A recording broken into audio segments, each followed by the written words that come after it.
production and distribution of City Club forums on IdeaStream Public Media are made possible by PNC and the United Black Fund of Greater Cleveland, Incorporated.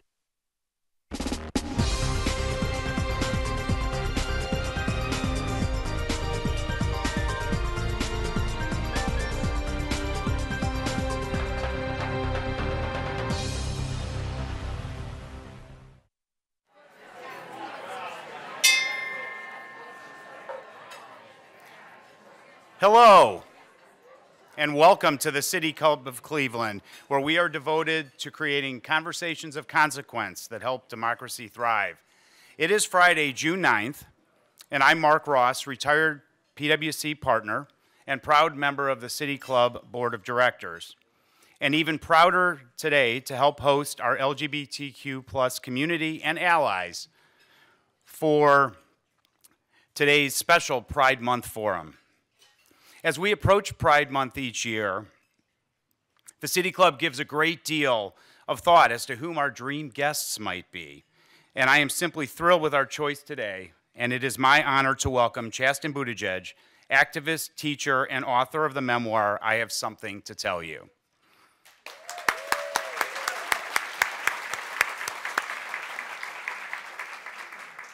In his 2020 memoir, Chasten details the challenges he faced as a closeted teenager growing up in northern Michigan. As the youngest of 3 boys in a conservative Catholic family, he hid his sexuality from those closest to him for years. The teenage years are a time of immense change, and those challenges are magnified for LGBTQ+ youth. Throughout his book, Buttigieg aims to inspire young people to embrace who they are and to reach a place of self-love and acceptance, all while offering hope that life gets better when you live your true self and find your community. And I think many in this room have firsthand experience with these challenges. In addition to being a teacher, advocate, and writer, Chasten is the husband of Pete Buttigieg, the U.S. Secretary of Transportation, and former presidential candidate, and fondly known to many of us simply as Mayor Pete. Chasten currently lives in his hometown of Traverse City, Michigan, with Pete and their 2 children, Gus and Penelope. On a personal note, many of us in this room participated in Pride in the CLE last Saturday, and the warmth, welcomeness, and energy and sheer numbers were incredible. It gave me a sense for at least that day that we were continuing to make progress on the road to equality. With that said, today's conversation is also timely for some more sobering reasons, as our education systems across the country are dealing with proposed changes that could restrict what is taught, how it's taught, in some cases, the books it's being taught from. At the same time, Don't Say Gay and similar type bills remain an ongoing challenge in many parts of the country, making it even more complicated for students to live their authentic selves. All of that simply reinforces the importance of today's discussion and the choice of our speaker. Moderating the conversation today is Emma Henderson, a reporter with WKYC. Emma covers the local LGBTQ+ community and serves on the board of Buckeye Flame, Ohio's only LGBTQ+ newsroom. All right.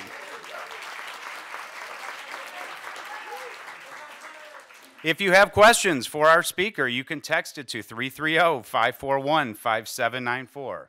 Once again, that's 330-541-5794. You can also tweet your question at the City Club, and the City Club staff will try to work it into the second half of the program. Members and friends of the City Club of Cleveland, please join me in welcoming Chasten Buttigieg. Emma, over to you.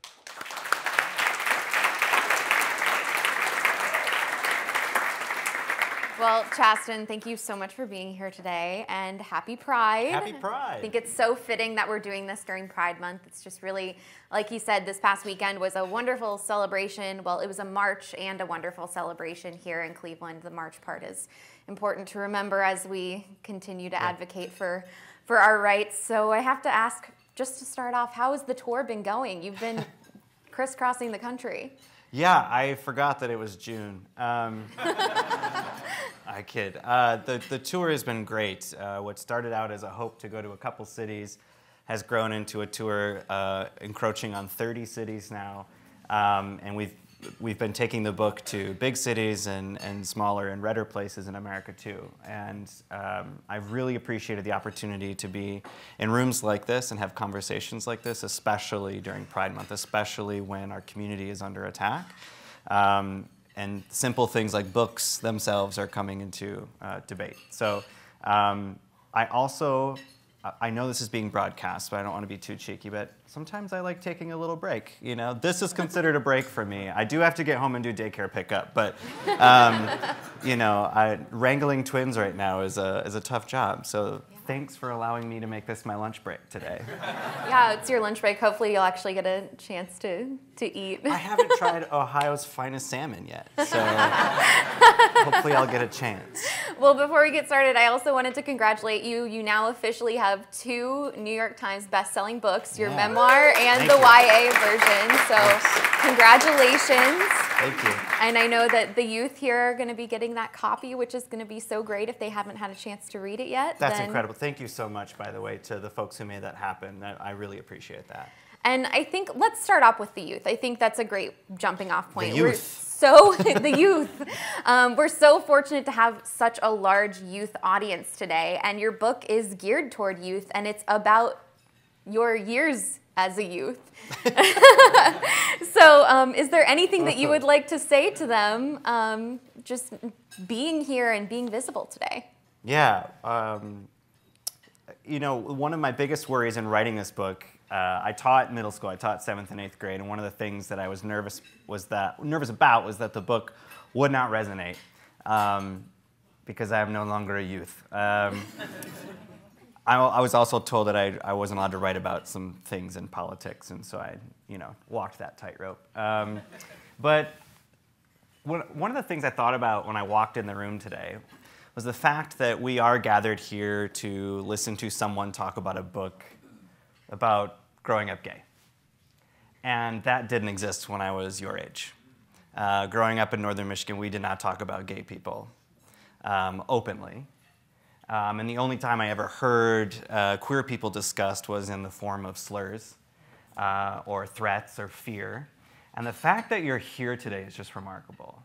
I know that politics can get really loud and social media can feel overwhelming, and it feels like our current ecosystem is just swarming with negativity and hatred and homophobia. But I do just want to pause and reflect on the fact that we're here. And I know some of you are here bravely being yourself, living your life authentically as yourself in a state that might not be the most progressive state in the Union. But it is important to pause and reflect on that you're here, and that you may be out and proud. And the fact that you exist always humbles me, because I'm not saying that as the old person in the room being like, when I was your age, I didn't get to do that. I'm saying that because it takes tremendous bravery to live your life authentically, and I'm so grateful that you are. And to the parents or teachers or mentors in the room, thank you so much for creating space for young people to just exist as themselves. Like I said, our media ecosystem right now is so fraught. And I hope that you are pausing to reflect on the fact that the things that you are doing as a parent or a teacher or as a role model or a mentor, those are tiny miracles. Not everyone gets a loving parent. Not everyone gets an accepting teacher. And so just walking into this room today, I got a little misty. The fact that we're all here in this space, celebrating our lives authentically. And for me, so much of Pride, outside of the march and the call to action and the reminder of the ways in which we need to use our voices and our privilege to lift up other people and continue the fight for LGBTQ progress, it's also just a celebration of the fact that, for me, personally, I'm alive. Because as some of you will read in this book, or maybe some of you have read, I didn't think I would be. I really didn't see a future for myself growing up in a very conservative place. And yeah, I got to put a ring on it, and I'm a dad now, and it's pretty remarkable. And so every Pride Month, I just pause to reflect on that. And I think this Pride Month, I know you were joking that you didn't realize it was June, but you have been going across the country. You've been in conservative states. You've been in very liberal states. We were talking a little bit about the differences that you've noticed, but why is it so important for you to go to those places where it might be really uncomfortable to have these conversations about your book? Well, it's not uncomfortable for me. That's why I like it. I like going places to remind folks that, even this one person, I'm not turning my back on you. I will show up for you. I want to have these conversations, but also, even for people in our community or folks who consider themselves allies, it's very hard to keep pushing forward and continuing to fight and continuing to march and continuing to advocate if you're not consistently refilling your tank, putting gas back in your tank so that you can stay in the fight. So one of the things I've really appreciated is rocking up to places like Missouri, Utah, Texas, Florida. Have you heard about Florida? I love going there because there are tremendous people on the ground in all of these places. I don't know a lot of Ohioans, but I do love Nan Whaley. I love seeing Nan Whaley every time I But just in the few minutes, in the few organizations that I've heard about in this room, there are really good people on the ground here in Ohio who are doing life-saving necessary work, and I think it's important to go to places like Cleveland just as much as it is to show up in New York City. So thank you for welcoming me today. And so speaking of going down this road, the Human Rights Campaign, they just put out a national state of emergency for LGBTQ humans in the United States. I mean, Yeah. How are you reacting to that while also celebrating your book and the success that you're having and interacting with LGBT people across the United States? Yeah, I think this is a moment for especially allies of the LGBTQ community to consider what they are doing to be an ally, to ask themselves, have I earned the title ally or have I just given it to myself? And when you see things like HRC saying, declaring a state of emergency for LGBTQ people, that's not a reflection on the LGBTQ community, that's a reflection on a country as a whole. And as you know, our country is not only made up of LGBTQ people. So what are you doing as an ally to make sure that LGBTQ people, not just LGBTQ, but everyone, can exist in your doctor's office, your dentist's office, your classroom, safely and openly? This season, I think, we really need to think about what active allyship looks like. In some places, like northern Michigan, for example, people are tearing down pride flags. We have this great organization in Traverse City called Up North Pride. They started selling these wonderful lawn signs, and I remember driving up there a couple years ago and seeing one like way out in the county and being like, oh my God, a gay or an ally, who knows, but how remarkable, It's so great to see, but that is a form of active allyship because you're in a place where a lot of people are questioning if it is truly safe to be themselves. And when someone says, there's my sign, it's okay to be yourself, I am a neighbor who affirms you, who loves you, who will fight for you, that is a form of active allyship. Maybe in some more progressive places, you might have to use your time, your privilege, or your money to question what you're doing with those things, to fight for other people's lives. And so sometimes it's not just as simple as wearing the t-shirt or putting out the yard sign, but thinking about how you're using your money, where you're spending your money, which is why your LGBTQ Chamber of Commerce is here to have those conversations with you. Because LGBTQ people have money too, and we like to spend it, and we want to make sure that we're spending it at an organization that will fight for our equality. So when HRC puts things like that out, I don't think that's necessarily a call to action for LGBTQ people. I think that's a call to action for our allies, especially, and I'm sure we'll talk about this a little bit later, if you are in a position of privilege and power, like elected office, and you choose to spend your time targeting less than 1% of the American population, an already vulnerable group of people like young trans people, rather than lifting a finger on something like, I don't know, gun violence, we need to do our best to call these people out, to vote them out, and to remind them of what the real issues facing American people and the American youth are. And we could really use our allies' help in doing that. Now, let's talk a little bit about that then. So, Sure. I mean, you spoke a lot, you shared a lot about your youth experiences, and here we are seeing larger issues that are impacting our youth beyond just the LGBTQIA community. Yeah. And I mean, what are the biggest issues that you're seeing right now for youth, and how can they be good activists for themselves? The number one thing I hear, whether I'm in deep blue America or red America, is the exhaustion of young people, the frustration from young people about adults in positions of power like elected office who aren't doing their job. And I feel like I constantly have to, I'll do it right now. I'm sorry on behalf of all the adults. It is exhausting, isn't it? That you go through all this schooling, learning about what a great institution the American government is, what a platform, what a privilege to be a United States congressperson or senator, and then you go to Washington and you decide the most pressing issue of our time is making sure that a trans person's life is a little bit harder. And I see young people just fed up with that, whether I'm in New York or Portland or whether I'm down in Florida or Texas, especially when the data shows us that the #1 cause of death amongst young people in this country is guns. It's guns. It's not drag queens, it's not M&Ms or beer bottles or whatever they're upset about on the other side of the aisle. It's guns. And the exhaustion from young people that the adults in the room, the adults in those big white buildings in Washington, the issues that they're focusing on have nothing to do with actually keeping young people alive or safe or feeling supported. And that, I mean, just imagine what it is like to grow up in a generation lockdown, as we call it now. Kids who go throughout their entire life doing lockdown drills every year at school. I had to have these conversations as a teacher when I taught. Having conversations with kids about where to run or how to fight or where to hide, that's the conversation you want me to be having with my kids.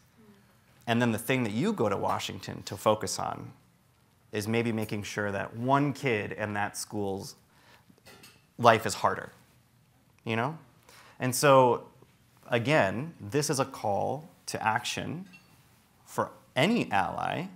I'm sure there are some friends from Moms Demand here or Everytown, and very grateful for your activism. But it's not just on young people.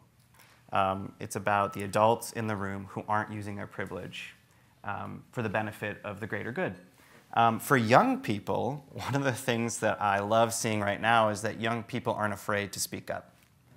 It is okay to call adults out when they're not getting it right. Maybe not about if dinner tasted good, but I met some great young activists in Michigan who were really nervous about homophobia getting pushed under the rug in the school district. And just seeing the fire in their eyes, seeing the fact that these young people were like, this is wrong, we want to make it right, and what do? We should make sure that the adults in the room are backing them up and showing up for them. But really, we shouldn't be having those conversations in the first place, right? We should already be making sure that school is accepting of everybody and just an easier, safer place to be. I am curious if, while writing this book and going back to your childhood, it gave you time to reflect on what, being an adult, how you can be a good ally to youth, whether it's LGBTQ youth, whether it's someone who's maybe scared to go to school because of the reasons that you've mentioned. How can adults be good allies to youth? I'm trying to be mindful of our time. I know it's slipping away. Time, money, privilege. So when you're just asking yourself that question, have I given myself the title of ally, or have I earned it? What are you doing with your time, your money, or your privilege? Not everybody has a lot of time. So if you have a little money to toss out, make sure you're supporting local organizations that are doing the work on the ground, especially supporting young LGBTQ people. What about your privilege? What kind of spaces do you operate in? What tables are you at? Are you a person maybe at your place of employment or at a school board who might be able to speak up on behalf of people who might not feel empowered to raise their voice? So just ask yourself the ally question, and what are you doing with your time, your money, and your privilege? And with this book, I would like to pivot a little bit to, you're an educator and you're an entertainer at heart, and I'm curious. Me?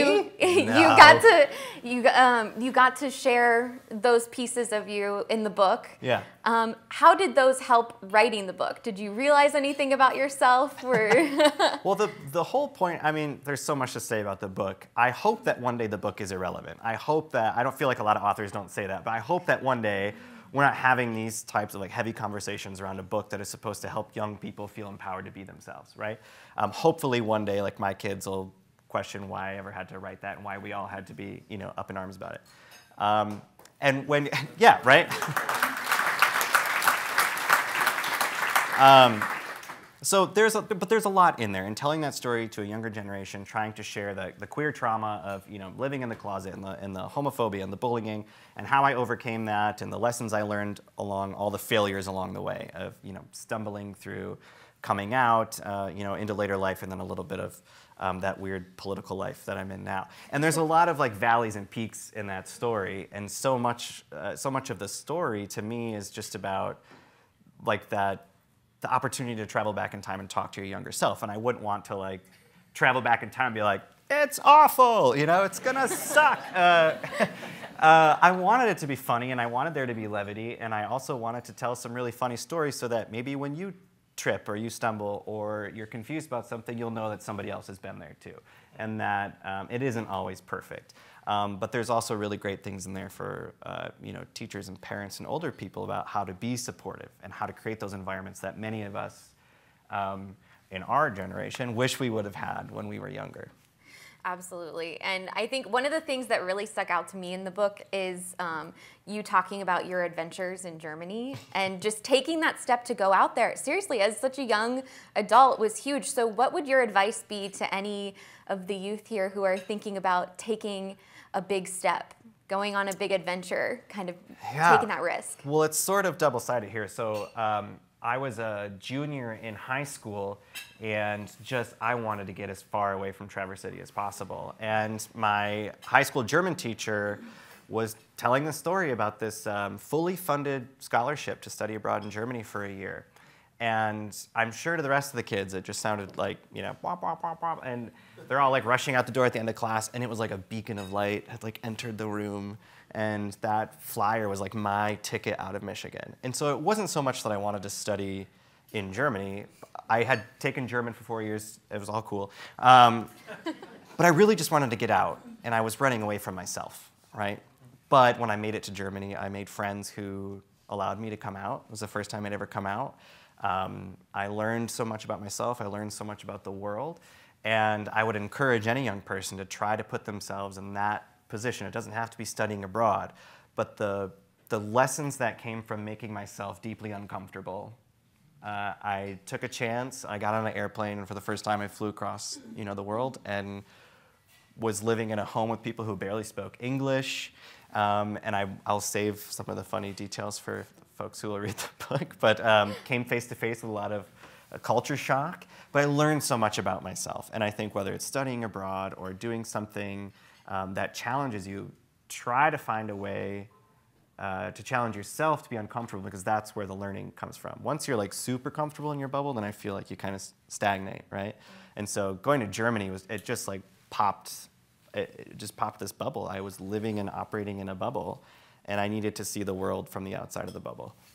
How important has being in those uncomfortable places been in your life? I mean, I'm sure you probably didn't imagine that you would be in the national spotlight with anything related to politics, or that your Twitter would blow up or anything like that.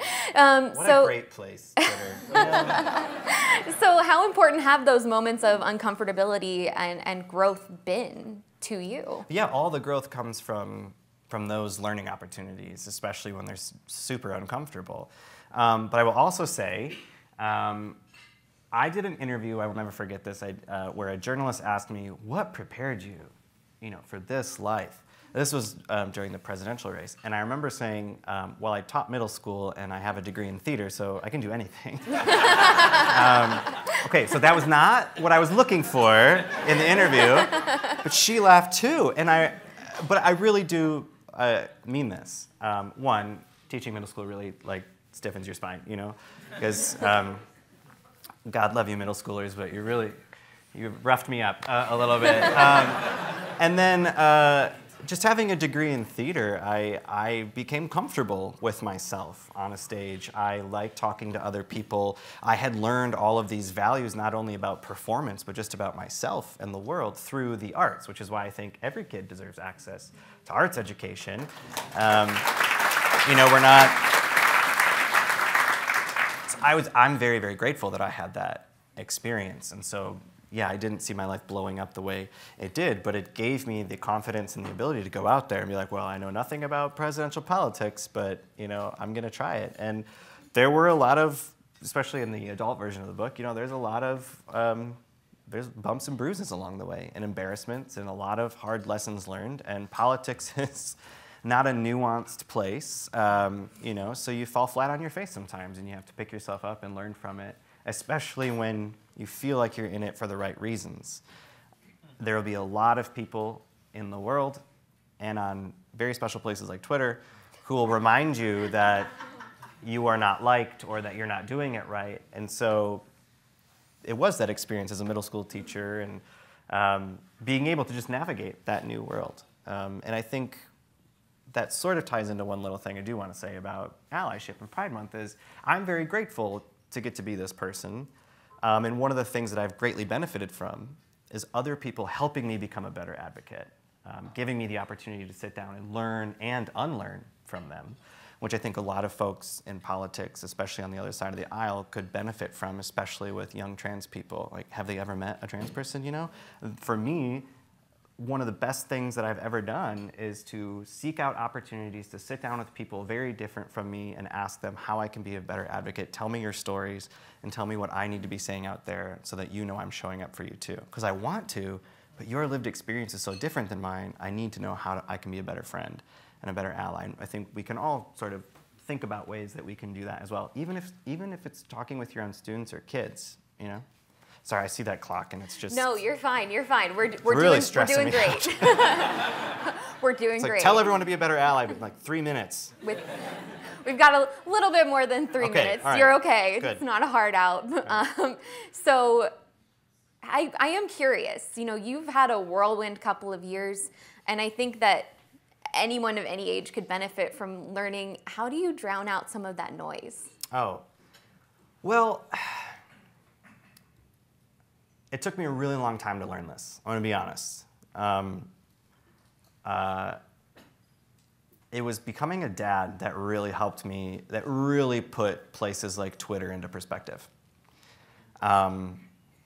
You have a tremendous power as a person who has a smartphone, which is that you can turn it off. You really can. And sometimes I will get sucked into that space, and I will see people saying wild stuff, hurtful stuff, really bigoted stuff, twisted stuff that just fires me up, either as an advocate or a dad, or just, you know, I guess a sensible human being. And my kids have helped remind me that the most important things are right in front of you, and I can just turn the phone off and play with my kids. And you get to decide how much value or weight you give to the opinions of other people. And that's one of the biggest lessons in this book. I wish younger me would have known that the opinions of all the other people around me, all those 500,000 kids in high school, they didn't matter.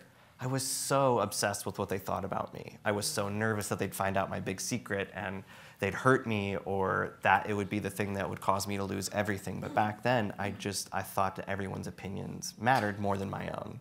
And right now, we all get to decide how much does, like, I'm trying to come up with a fake Twitter handle, like, cowhead4852 underscore, like whatever. How much does that person's opinion matter? And if you were just sitting, going about your day, thinking, am I worthy of love and acceptance? Let me go ask cowhead underscore 4258. We wouldn't. But when you're in those moments, it can feel really hurtful. And so you have to learn that you get to decide how much value their opinions have. And I think they have very little to do with how I value myself and see my place in the world. And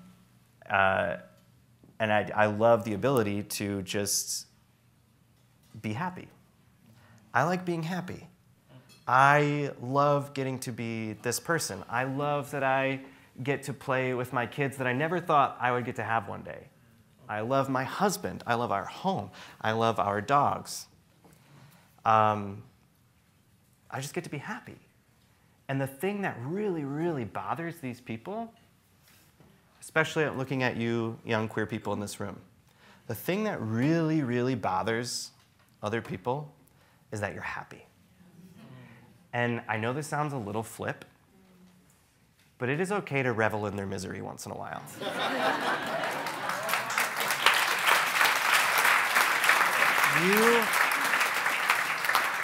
But you know who you are. You know what you stand for. You know what kind of world you want to live in. They don't. They still haven't figured that out yet, who they are or what matters. So be happy. Don't let anyone rob you of that happiness. Especially cowhead_49. Especially cowhead. Yeah.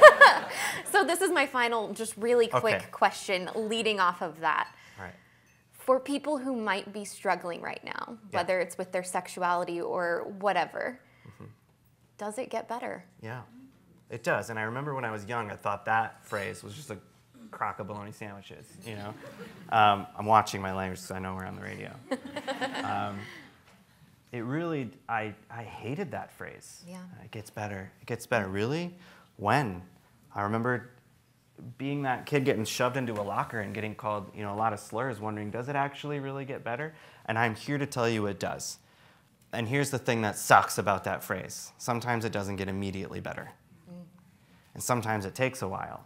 And sometimes it requires stepping out of your bubble. Sometimes it requires finding other people and just making friends is awkward and hard. That's why I'm so grateful for some of the LGBTQ organizations in the room, because now you have the ability to go somewhere, make friends, make community. But I certainly didn't have any of that when I was growing up, and remember thinking, like, when will it ever get better from this? I never thought I'd have a husband. I never thought I'd get to get married or have kids. But here's the thing. It only gets better if other people are committed to making it better. Because you can't make it better by yourself. So other people have to do the work for you as well. And that's what I'm talking about with active allyship. I'll just say one thing about this. If you're a teacher or a parent, my life could have been very different had my parents sat me down and said, we just want to let you know that we love you unconditionally. Whether you're gay, straight, bi, trans, whoever you are. Whether you want to play football, or you want to be a dancer or a mathematician. Whether you want to lift heavy weights or bury your nose in books. Doesn't matter. We will love you unconditionally. Now go focus on being a kid. But we never had that conversation. So I hated myself for 18 years. And I was convinced that I was an embarrassment and my family would, you know, hate me. And I just had all of these ideas about what they thought of me, even though they were very loving people, very giving people. We just didn't talk about queer people growing up. And so even if you think you're like the proudest of allies, the bestest of, you know, the lovingest of people, have you told your kid that? Because I thought that about my parents. I thought my parents were very loving people. And I watched how they gave back and cared about all these other people, but we didn't talk about queer people, and all the things I was hearing about queer people in church or in the hallways at school told me something very different. And so sit your kids down and have that conversation with them. Tell your kids that you love them unconditionally. And that's the thing about being a parent, right?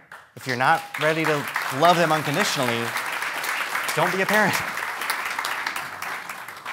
I think that's a perfect place to end this. Great. And now let's get to the audience question and answer. So I'm Emma Henderson. I'm a reporter for WKYC and moderator for today's conversation. We're here with Chasten Buttigieg, in case you didn't know, teacher and author of the young adult adaptation of his 2020 memoir, I Have Something to Tell You. So we welcome questions from everyone, City Club members, guests, students, and those joining via our live stream at cityclub.org or the live radio broadcast at 89.7 WKSU, Idea Stream Public Media. So if you'd like to tweet a question for our speaker, please tweet it at the City Club. You can also text your question to 330-541-5794. That's 330-541-5794. And the wonderful City Club staff, they will try to work it into the program. So I see we already have people lined up. So let's start with the first question. We're going to start with a text question. So this came in via text. Do you predict that your book will become one of those banned or removed from school libraries? You know, so I'm a parent. I taught 8th grade. I know how to write an age-appropriate book. It's a completely age-appropriate book. So if it's banned, that's just politics. And if it is, that just means, you know, some people are uncomfortable with the existence of queer people. So we'll cross that bridge when we get there. Gosh, I hope not. All right, next question. What is it like knowing that it was harder for you as a kid to be out, and now there are GSA and similar clubs in schools, but that they could increase the risk of a school shooter coming in simply because they're accepting people? That's a really heavy question.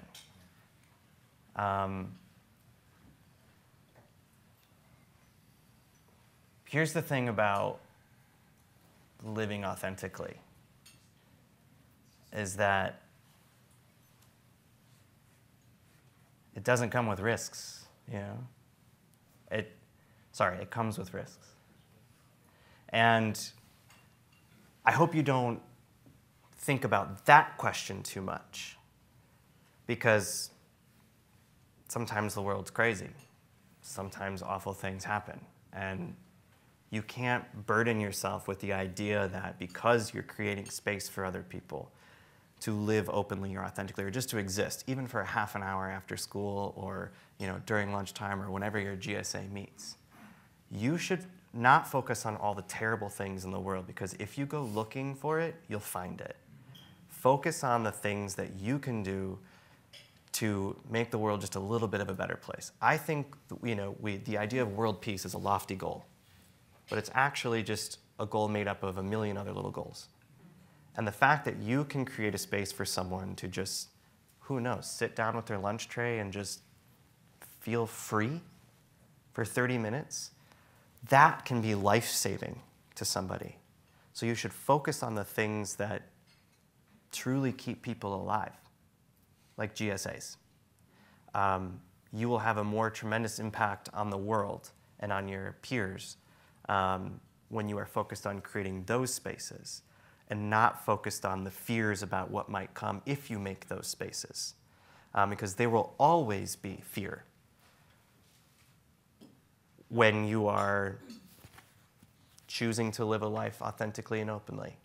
And until we reach that day, right, where we don't have to worry about that, let's shift our thinking to all of the good that we can do by being ourselves, and not all of the terror that can come from people who aren't ready to accept us yet.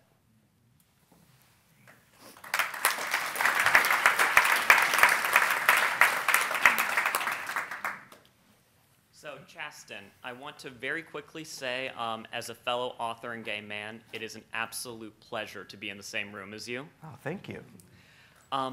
Although there have been some pretty significant steps forward for the gay community in recent years, it does feel now like the trans community specifically are being targeted. And unfortunately, that doesn't always exclude the LGBTQ community from that. Yeah. So, in your opinion, why is there transphobia in the LGBTQ, or specifically gay community? Yeah. And what can we as allies or members of the community do to stop it? Yeah, well, we certainly wouldn't be here today had it not been for the activism of trans people, right?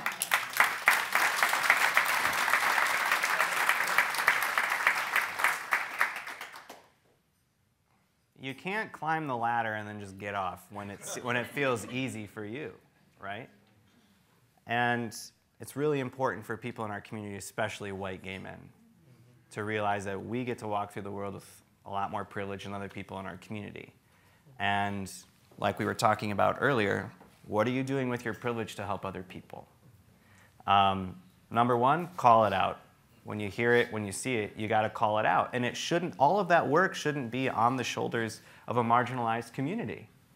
It should be on people who are maybe not even in the community, but especially if you are in that community and they're going after somebody else, what makes you think that when they're done kicking that person down, they're not coming after you?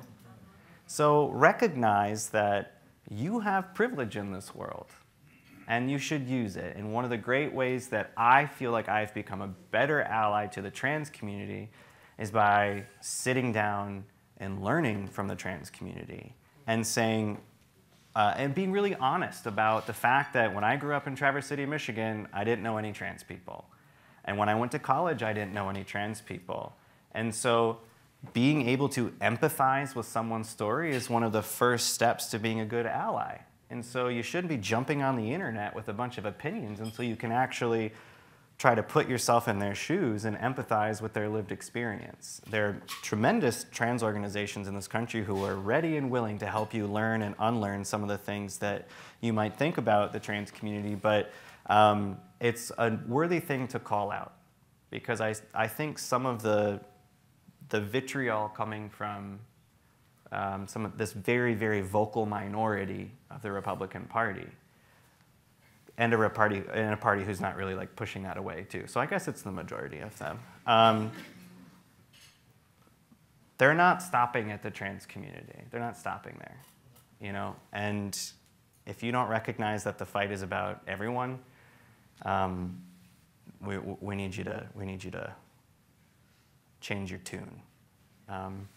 So I hope that you'll find ways to maybe help people in your own life or your own community, or even when you see things, offer people the opportunity to learn, and recognize that so many of us, you know, this wasn't the goal for a lot of trans people. The goal was that we could live openly and safely and exist equally in the United States of America. It wasn't marriage for everyone. And so some of us got rights that not everybody thought that was the number one goal. So we should just recognize that there are other fights, because we got things like this. You might need to jump into another fight too. All right, we've got a question over here. Okay, I've been meaning to ask this question to you, not only as a member of the LGBTQ community, but as a minority herself, and I wanted to ask your input on something. Sure. So, whenever people use certain slurs and then they say things like, it's just a joke, how would you, as a parent and a teacher, respond? Oh, ask them why it's funny. That was usually one of my first responses when I taught middle school. Can you please explain to me, or sometimes in the rest of the class, why that word is funny?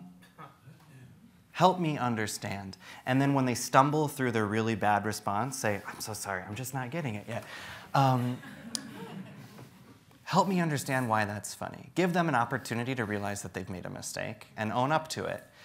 There are so many different ways you can respond to this. Sometimes it was letting it go and then finding the right time to pull someone aside and help them understand why that term is really offensive. Sometimes in a very heated moment in the classroom when a word was thrown out, I recognized that it wasn't just about the word, it was a teaching opportunity. And that the most important thing in that moment could be teaching this mini lesson. That came out in my classroom when the word AIDS was being used as an insult. And the breaks came to a halt in the classroom, and the same thing happened. Excuse me, can you help me understand what that word means and why it's funny? And then we had to do a little research project. Safety always comes first. In any conversation, you should always prioritize your safety, so please know I preface everything with that. But if you're in the position to stop someone in their tracks and say, oh, Ope. Actually, that's a really offensive word. I've had to do that with people in my own life who maybe haven't recognized that yet. And when you mess up, because we will all mess up, if you mess up and somebody corrects you, that's a learning opportunity and that is a gift. Especially if they're not getting up from the table and walking away and cutting you out of their life forever. Recognize that someone's saying, oh, actually, that's really offensive, or that's not a joke and here's why. Just say thank you. Oh, I'm so sorry. Thank you for telling me. And then move on. And whether you use the wrong pronoun or you use a word that you shouldn't be using, recognize that when someone calls you out, it's just their way of trying to help you be a better ally. And when we try to put a little empathy into our actions there and not go through the world saying like, you're a bigot, you're a bigot, you're a bigot. I believe that I can be a more effective ally if rather than like beating someone over the head with a 2x4, I just lay it down and I continue to build a bridge to hopefully help them get to where I would like them to be, to get to the right side of history. But I know that's not always the easiest thing to do, especially on the internet. So, hi. First of all, thank you so much for being here and writing this book. I know it'll help so many queer people all around the world. As a young transgender person, I find it increasingly hard to motivate the LG and B parts of our wonderful queer community to help stand up for young trans people like me. What do you think I could say and do to help motivate those people? I think we have the ability to move people when there's there's a, I don't know where you went.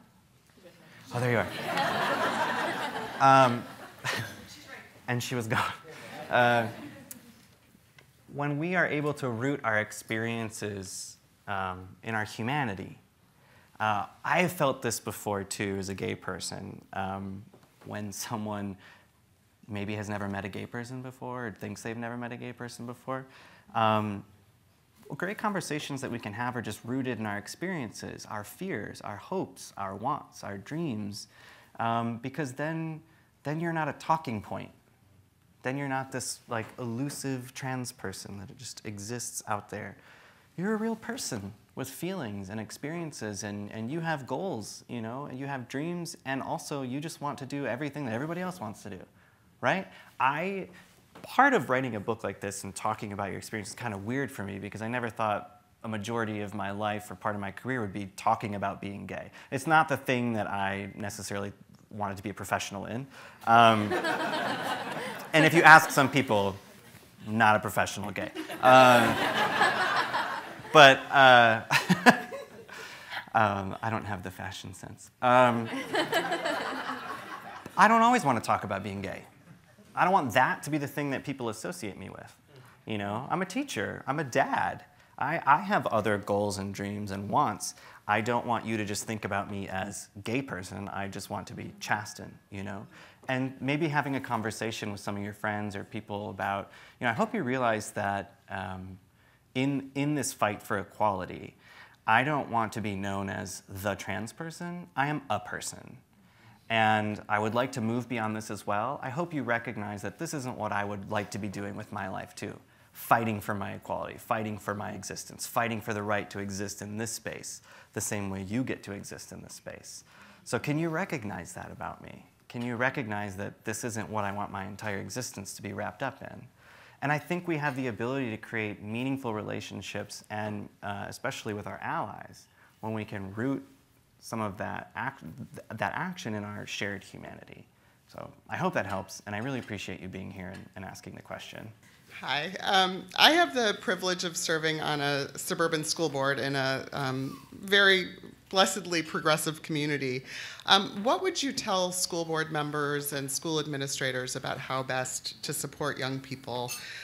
I know that our LGBTQ students are very aware of the hatred that's being directed at them, especially from our state government right now.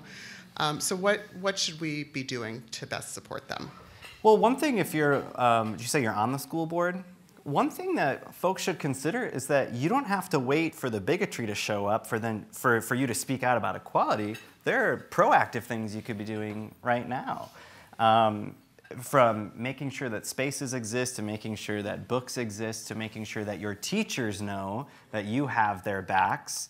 Because so many teachers are terrified right now, and that's the point of these Don't Say Gay bills, is to be so vague that everyone just sort of retreats back into the closet out of fear of losing their job. So make sure that all these people know that you have their backs. And then are there proactive things that you could be doing or passing, legislating, to make sure people know that if that kind of hatred rears its head in your community, you've already done something to sort of build a wall against it. We don't have to wait for it to bubble up. We can sort of put our foot down right now. There's another thing that I like talking to parents about, just like we were talking about, we don't want our whole existence to be like wrapped up in our identity. And so you don't always have to be like the most vocal ally, always making things about identity or the LGBTQ community. It can also just be about making sure that everyone knows that they belong, that it's not specifically about the LGBT community, it's about everybody. Because there's so many elements of inclusion that should expand beyond the LGBT community. It should be for everybody. And it can also feel a little uncomfortable as a young person when you might feel like you're constantly being called out or pointed to, like, you are different and we love you. And you are accepted. It's like, oh my God, just let me like live, you know? You know what it's like, especially as a teenager, right? So there's just a couple questions that you can think about. Yeah. Hi, I am a transgender individual, and with all of the laws coming out to try and oppress us and remove the rights that we have had in place for such a short time coming out, when you were young and there weren't laws that protected you and your identity, how did you find the strength to continue on and not just feel overwhelmed by the terror? I appreciate that question. The truth is I was overwhelmed by the terror, mostly because I didn't know that it was okay to be gay for 18 years. I really thought something was wrong with me. I didn't grow up in a time or a place where people were talking about gay people as if it was just, another thing. So one thing I want folks to consider is that we have made tremendous progress in some areas. We're having this conversation right now. This book wouldn't have existed when I was in middle school. So there are measurable things that we can see that have changed. But that doesn't change the fact that you might still be living in terror. And again, the work doesn't fall on you. The work falls on a lot of the other adults in the room. I know we're running out of time. I want to say one thing about this. Attacking trans people works for certain folks in politics. And I'm sorry. These people were elected to make your life easier and better and safer. Not just your life, but everybody's life. And they got together in a room, and they all threw everything at the wall, and they saw what would stick, and it was attacking you. It wasn't fixing the roads or the bridges or things that actually impact everyone's life, especially every young person, like gun violence. It was attacking vulnerable young people. They raise a lot of money off of it. They stoke a lot of fear and outrage about it. Again, like we were talking, even within the own LGBTQ community, a lot of people don't know a lot about trans people, right? And so it's a very easy thing to drive a cudgel in between the American people and the trans community. And it's lazy. It's just really lazy. It requires no work, none. You can go on the floor of the house, say something ridiculous, go on a podcast, repeat it, put in an email, raise a bunch of money off of it, rinse and repeat. They don't want to do the work. They don't want to make your life better. And so the work is not on your shoulders, it's on the rest of the people in the room, especially if you have that platform of privilege. It's okay to remind your elected officials of what the real issues facing the American people are. And not to get too pundity and political, but there are real issues affecting everyone's life I want you to be able to walk through this world feeling the warmth of justice and equality the way everyone else can. And I know we're out of time. That's so the perfect note to end on anyway. So thank you so much for joining Thank you. us. Happy Pride, everyone. Happy Pride. Great to be here. Thank you. Thank you. We did it. We did it. All right, so the City Club would like to recognize Plexus Education Foundation and the AIDS Funding Collaborative for their partnership on today's forum. Today's forum is also part of the City Club's Authors in Conversation series in partnership with Cuyahoga Arts and Culture and the Cuyahoga County Public Library. The City Club is grateful to each of these organizations for their support. Now, we would also like to welcome guests at the tables hosted by the AIDS Funding Collaborative, Brookside High School, Citizens Pride Colors Plus Youth Center, Friends of Dave Nash, Friends of Mark Ross, and Equality, Lake Erie Inc., MC Squared STEM High School, and Plexus. So thank you guys all for being here today. So up next on Friday, June 16th, the City Club will be hosting their inaugural Siddiq Forum on the Islamic world featuring author Reza Aslan. Now he will be discussing his new book, An American Martyr in Persia. And just announced on Thursday, June 29th, Brian Moynihan, Chair and CEO of Bank of America, will be here at the City Club to discuss priorities and strategies in an ever-changing banking world. And you can learn more about these and other forums at cityclub.org. And that brings us to the end of today's forum. So thank you again, Chasten. We really appreciate you being here. Thank you, members and friends of the City Club. Give yourself a round of applause. I'm Emma Henderson with WKYC, and now I get to adjourn this forum. For information on upcoming speakers or for podcasts of the City Club, go to cityclub.org.